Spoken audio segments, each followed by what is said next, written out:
Hello everyone, Inaya classes में आपका स्वागत है।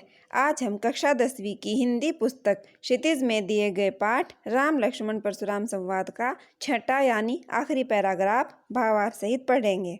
चलिए शुरू करते हैं। कहेऊ लखन मुनि सीलु तुम्हारा, को नहीं जान विदित संसारा। सीलु का अर्थ है शील या विनम्र।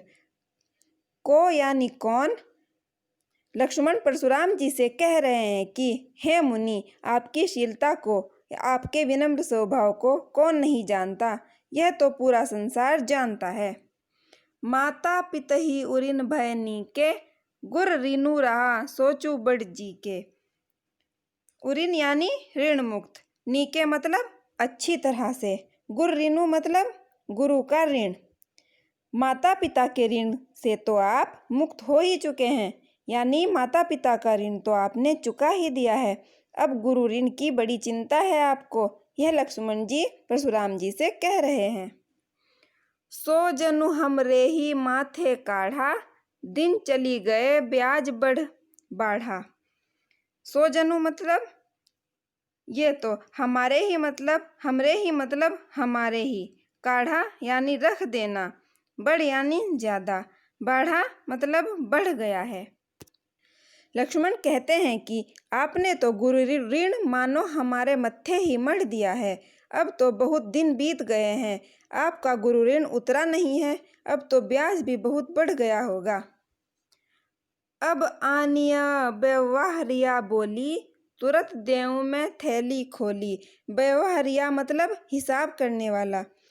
लक्ष्मण कहते हैं कि अब आप हिसाब किताब रखने वाले को बुला लाइए, मैं उनको तुरंत ही अपनी थैली खोलकर दे दूंगा।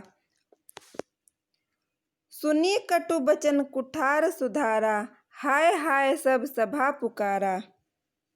लक्ष्मण जी के इतने कटु वचन सुनकर परशुराम जी ने अपना फरसा संभाल लिया।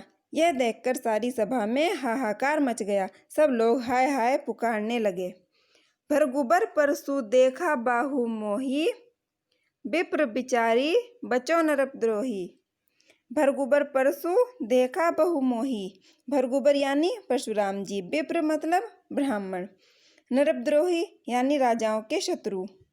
लक्ष्मण जी कहते हैं कि हे भरगुबर, मैंने आपके फरसे को बहुत बार देख लिया है, पर हे राजाओं के शत्रु, अभी तक मैंने आपको ब्राह्मण समझकर छोड़ा हुआ था, बचा रखा है। मिले न कब हूँ सुभट रन गाढ़े, द्विज देवता घर ही के बाढ़े। सुभट मतलब वीर योद्धा, द्विज देवता मतलब ब्राह्मण देवता।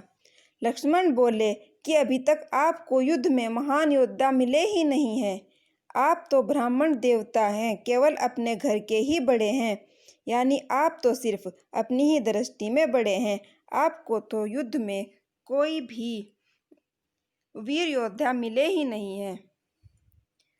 अनुचित कही सब लोग पुकारे, रघुपति साय नहीं लखनऊ नेवारे। साय नहीं मतलब आंख के इशारे से, नेवारे यानी मना कर दिया, रोक दिया। लक्ष्मण जी की ऐसी बातें सुनकर सब लोग कहने लगे कि आप अनुचित बोल रहे हैं, आपको ऐसा नहीं करना चाहिए, यह अनुचित है। यह सब देखकर श्री राम ने आंखों के इशारे से ही लक्ष्मण जी को चुप करा दिया, रोक दिया। लखन उतर आहुति सरिस, भृगुबर को पुकुरसानु, बढ़त देखी जल सम बचन बोले रघुकुल भानु। कृसानु मतलब अग्नि, सम मतलब जैसे, रघुकुल भानु यहाँ पर श्री राम जी को कहा गया है। लक्ष्मण द्वारा दिए गए उत्तर आहुति जैसे थे, जो परशुराम जी की क्रोध रूपी अग्नि को भड़काने के लिए काफी थे। इन उत्तरों ने परशुराम जी के क्रोध को और भी बढ़ा दिया और उनके क्रोध की अग्नि और भी अधिक भड़क गई, किंतु वह रघुवंशी श्री राम ने अग्नि को शांत करने वाले जल के समान शांत वचन बोलने लगे। तो यहाँ पर राम लक्ष्मण परशुराम संवाद यह पाठ पूरा होता है। उम्मीद है आप लोगों को समझ में आया होगा। वीडियो को लाइक कर देना, शेयर कर देना और चैनल को सब्सक्राइब करना।